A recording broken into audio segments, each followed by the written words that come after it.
Hududi yoki iqtisodiyotining katta kichikligi, tabiiy boyliklari yoki siyosiy tuzumidan qat'iy nazar deyarli hamma davlatlarning qarzi bor. Masalan, AQShning davlat qarzi 39 trillion dollar. Bu shunchalik katta raqamki, uni to'liq anglash imkonsiz. Yoki Xitoyni olaylik. Pekinni eng katta qarz beruvchi sifatida bilamiz, ammo bu mamlakatning davlat qarzi ham qariyb 19 trillion dollar.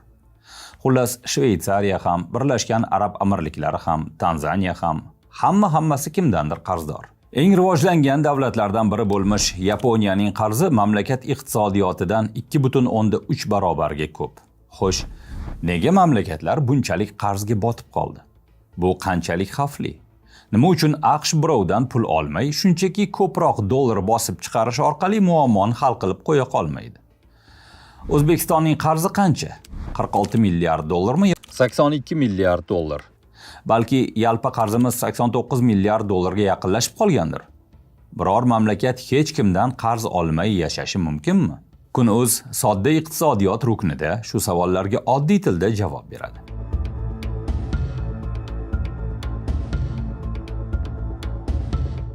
Odamlar pul kerak bo'lganda biror tanishidan yoki bankdan qarz olib turgani kabi davlatlar ham boshqa davlatlardan yoki xususiy qo'llardan qarz oladi.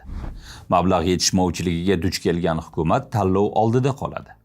Xarajatlarni qisqartirib, soliqlarni oshirish yoki moliya bozoridan qarz ko'tarish.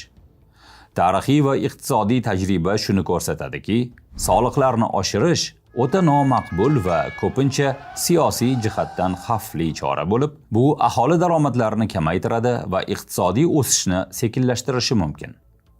Xarajatlarni qisqartirish ham muammoli masala, chunki bu sog'liqni saqlash, ta'lim yoki infratuzilma loyihalarini kesishni anglatadi. Shu sababli qarz olish ko'pincha byudjet siyosatining eng samarali vositasi sifatida ko'riladi. Tarixga nazar tashlaydigan bo'lsak, o'rta asrlarda qirollarga yangi qal'alar kerak edi. Imperiyalarga esa harbiy flot va zamonaviy qurollar. Ammo katta xarajatlarni bitta-ikkita qarz beruvchi orqali moliyalashtirib bo'lmasdi. 17-asr oxirida Angliya moliyaviy inqiroz yoqasiga kelib qoladi. Qirol Uilyam III Fransiya bilan urush olib borar, xazina esa bo'shab qolgandi. Eski usul, ya'ni odatdagidek bir necha boy kreditorlarga tayanish yetarli bo'lmay qoladi. Shunda tarixiy burilish yuz berdi. Davlat qarzi kichik ulushlarga bo'linib, keng ommaga taklif qilindi. Bunda odamlar hukumatga pul beradi, hukumat esa bu pulni foiz bilan qaytarish majburiyatini oladi. Shu tariqa zamonaviy davlat obligatsiyalari bozori shakllana boshlaydi. Davlatlar soliqlarni oshirmasdan turib ham katta mablag' to'play boshlaydi. 20-asrda yuz bergan ikkita jahon urushi obligatsiyalar bozorini global miqyosda kengaytirib yubordi. Harbiy xarajatlar oshib ketgach, davlatlar misli ko'rilmagan miqdorda qarz olishga o'tdi. Urush tugagach ham bu jarayon to'xtamadi, chunki endi vayron bo'lgan mamlakatlarni qayta qurish va tiklash uchun pul kerak edi. Eng yangi tarixga qarasak, 2008-yildagi moliyaviy inqiroz va 2020-yilgi pandemiya davlatlar bo'yidagi qarz majburiyatlari keskin oshishiga olib keldi va bu tendensiya ayni paytda ham davom etyapti. Masalan, oxirgi 1 yil ichida AQShning umumiy yalpi qarzi 2 trillion 770 milliard dollarga ko'paydi. Bu oshish kuniga 7 milliard 600 million dollar, soatiga 315 million dollar, daqiqasiga 5 million 200 ming dollar, soniyasiga esa 87 ming dollarga teng.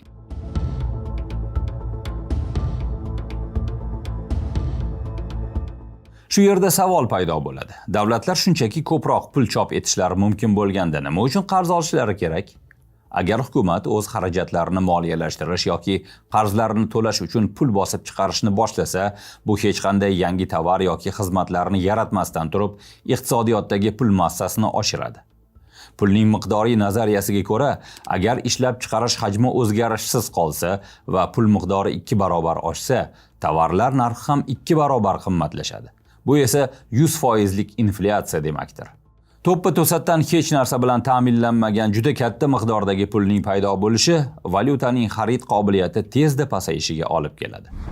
Agar inflyatsiya nazoratdan chiqib ketsa, u moliyaviy tizimni vayron qiladigan giperinflyatsiyaga aylanadi. Zimbabve mamlakati bunga eng yorqin misol.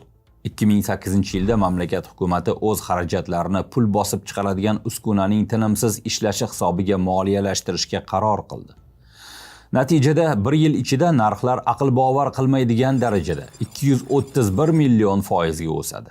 Shundan keyin banknotalar chop etiladigan qog'oz pulning o'zidan qimmatroq bo'lib qoladi va odamlar oddiy oziq-ovqat mahsulotlarini sotib olish uchun ham naqd pulini sumkalar va aravachalarda tashishga majbur bo'lishadi. Oxir-oqibat milliy valyutaga ishonch yemirildi va odamlar mahsulot xaridida barter qilish yoki AQSh dollaridan foydalanishga o'tdi. Shunga o'xshash ssenariy 2016-yildan keyin Venesuelada ham yuz berdi. Bu yerda hukumat oziq-ovqat va dori-darmon narxlarini qonuniy ravishda muzlatish orqali aholini giperinflyatsiyadan himoya qilishga urindi. Biroq bu faqat ommaviy taqchillik va do'konlardagi rastalarning bo'shab qolishiga olib keldi.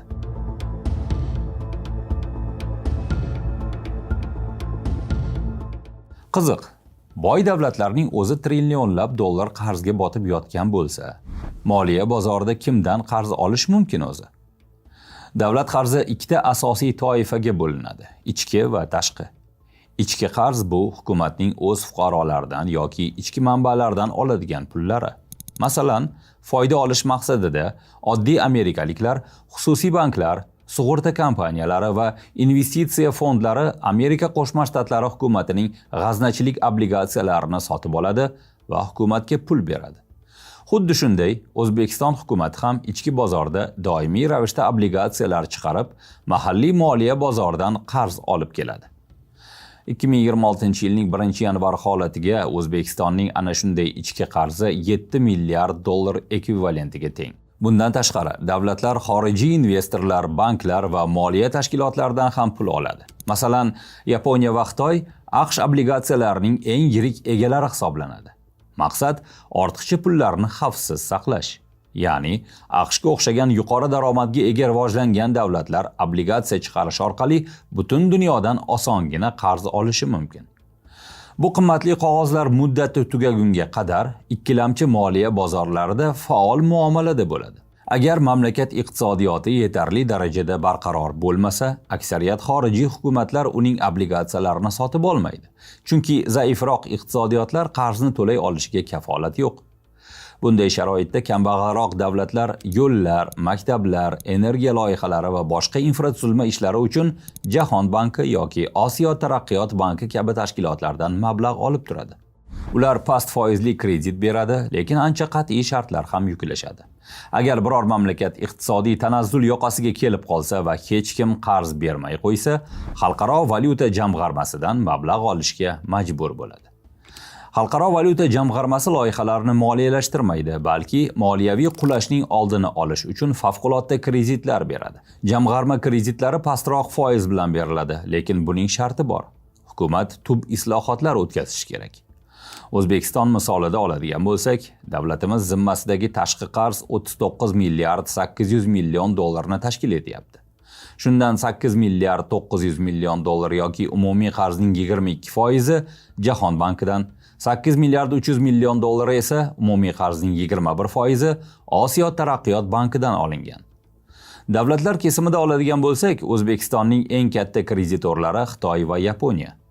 Bu ikki mamlakat moliya tashkilotlarining O'zbekiston davlat tashqi qarzidagi ulushi mos ravishda 10 va 8% ni tashkil etadi.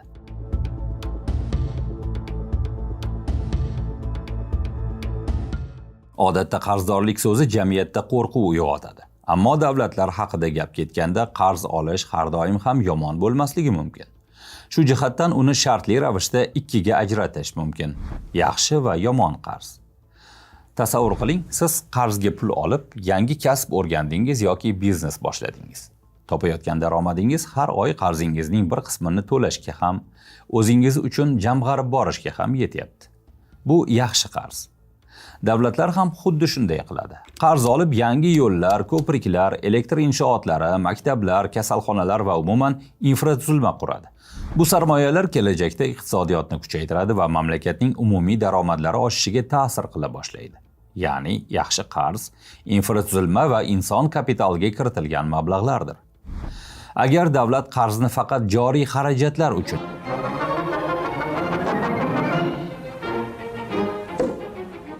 yoki istiqbolsiz va puxta o'ylanmagan, narxi sun'iy qimmatlashtirilgan loyihalar uchun olaversa, vaqt o'tib muammolar yuzaga kela boshlaydi.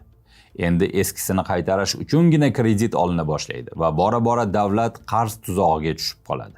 Keyin birlamchi xarajatlar, ijtimoiy himoya, sog'liqni saqlash va ta'limdan pulni tejab, kreditlarni yopishga yo'naltirish boshlanadi. Investorlar ishonchi yo'qoladi.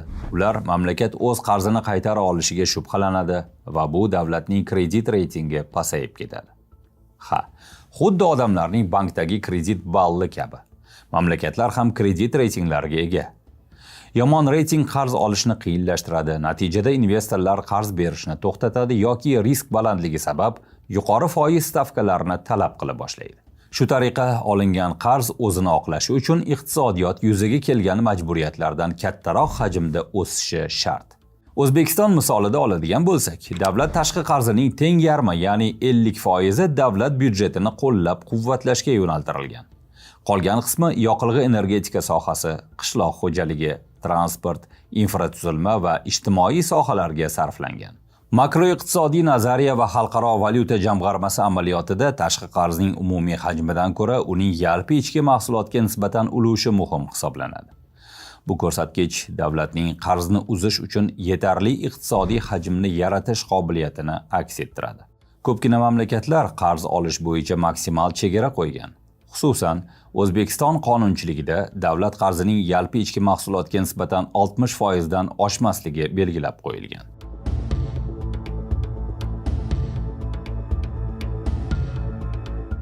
Tashqi qarz ikki turga bo'linadi.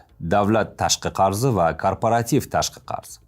2026-yil 1-yanvar holatiga O'zbekistonning davlat tashqi qarzi 39 milliard 800 million dollar. Lekin turli kompaniyalar tomonidan davlat kafolatsiz olingan tashqi qarzlar rasman bu hisobga kirmaydi. O'zbekiston kontekstida muhim jihat shundaki, bunday xususiy qarzlarning katta qismi davlatga tegishli tashkilotlar hissasiga to'g'ri keladi. Shartli ravishda oladigan bo'lsak, O'zbekiston havo yo'llari, O'zbekiston temir yo'llari yoki O'zbekneftgaz kabi yirik davlat kompaniyalari davlat kafolatisiz o'z nomidan tashqi qarz olsa, bu xususiy qarz hisoblanadi. Lekin bu qarz davlat kompaniyasi tomonidan olinayotgani sababli uni yarim davlat yoki kvazi davlat qarzi sifatida ham tasniflash mumkin. Chunki qarz oluvchi davlatga tegishli yoki davlat tomonidan nazorat qilinadigan tashkilot. Bu qarz hisobotlarda davlat qarziga kirmaydi, lekin mamlakatning moliyaviy barqarorligiga ta'sir qilishi mumkin. Ayniqsa, davlat korxonasi olgan qarzini qoplashda qiyinchilikka duch kelgan paytda qarz yuki baribir davlat byudjetiga tushishi mumkin. Xalqaro ekspertlar ham kafolatlanmagan korporativ qarzlarni qaytarish O'zbekiston hukumatining zimmasiga tushib qolishi xavfini qayd etib keladi. Qisqa qilib aytganda, korporativ qarz tarkibida niqoblangan davlat qarzining ulushi juda ham yuqori.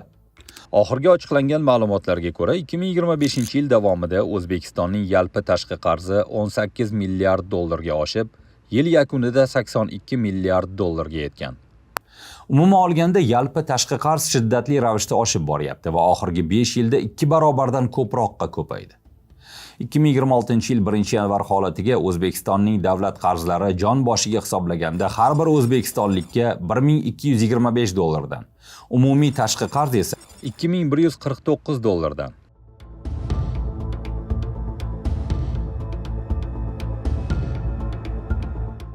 Xalqaro valyuta jamg'armasi O'zbekistonning davlat qarzi bilan bog'liq muammolarga uchrash xavfi pastligini qayd etib keladi.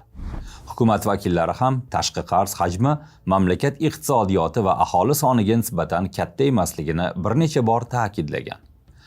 Ayrimlar Yaponiya, Xitoy, Amerika kabi mamlakatlarga qaranglar, shuncha katta qarz bilan ham bemalol yashab yuribdi-ku degan iddaolarni keltirishadi. Ammo bu yerda ushbu mamlakatlar bilan jiddiy farqlar bor. Qarz miqdorining oshib borayotgani quyidagi omillar sabab ehtimoliy xatarlarni yuzaga keltirishi mumkin. Birinchidan, O'zbekiston iqtisodiyoti yetarli darajada diversifikatsiyalanmagan. Mamlakat eksporti ko'proq tabiiy resurslar, oltin, uran, mis va ma'lum bir sohalarga bog'liq. Pul o'tkazmalarining yalpi ichki mahsulot o'sishidagi ulushi katta. Bu turdagi iqtisodiyot tashqi bozor shoklariga anchayin sezgir bo'ladi. Ha, AQSh yoki Yaponiya kabi rivojlangan davlatlarning ham katta miqdorda tashqi qarzi bor. Ammo yuqoridagi mamlakatlar juda katta ishlab chiqarish va eksport potensialiga ega. Ya'ni ularning iqtisodiyoti to'liq diversifikatsiyalangan. Ulardan farqli o'laroq, oltin yoki mis narxining tushib ketishi, rubl kursining tebranishi natijasida pul o'tkazmalarining qisqarib ketishi O'zbekiston uchun jiddiy risklarni yaratadi. Ikkinchidan, milliy valyutaning qadrsizlanishi bilan bog'liq xavflar mavjud. 2026-yil 1-yanvar holatiga ko'ra, davlat tashqi qarz portfeli valyuta tarkibining 64% AQSh dollari, 12% o'zbek so'mi, 9% yevro, 6% yapon yenasi, 4% SDR maxsus qarz olish huquqlari, 3% yuan, qolgan qismi boshqa valyutalardagi tashqi qarzlar hissasiga to'g'ri keladi. Shu jihatdan valyuta kursining keskin o'zgarishi va o'zbek so'mining ehtimoliy qadrsizlanishi xizmat ko'rsatish xarajatlari va miqdoriga jiddiy ta'sir ko'rsatishi mumkin.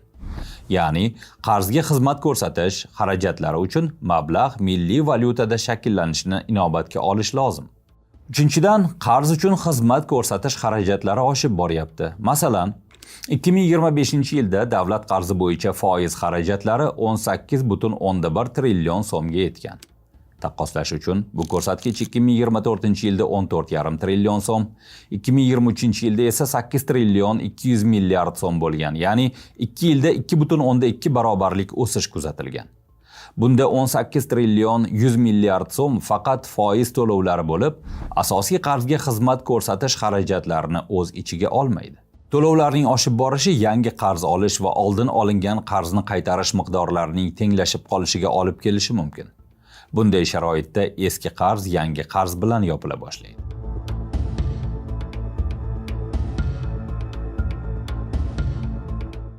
Nazariy jihatdan hech kimdan qarz olmay ham yashash mumkin. Masalan, Makao, Liechtenstein, Bruney va ayrim arab davlatlarining qarzi deyarli nolga teng. Bu mamlakatlarning aksariyatiga xos xususiyat, ular hajman kichik, aholisi ham anchagina kam. Bu davlatlarda xarajatiga nisbatan nomuvofiq tarzda ko'p daromad manbai ham bor. Masalan, Fors ko'rfazidagi arab mamlakatlari va Bruney neft va gazning ulkan zaxiralariga ega bo'lib, nisbatan kichik aholi bilan juda katta miqdorda ortiqcha daromad ko'radi. Makao esa ulkan kazinolar industriyasini soliqqa tortishdan o'nlab milliard dollar pul topadi. Liechtensteinga kelsak, bu mitti davlat jahonning muhim moliya markazlaridan biri hisoblanadi. Aholisi esa atigi bir necha 100 ming kishi. Tabiiyki, ulkan infratuzilma, mudofaa va ijtimoiy xarajatlar ham katta emas. Yuqoridagilardan kelib chiqib aytish mumkinki, doimiy byudjet profitsiyeti noyob hodisa va u boshqa davlatlarda takrorlab bo'lmaydigan geografik yoki iqtisodiy sharoitlar tufayligina bo'lishi mumkin.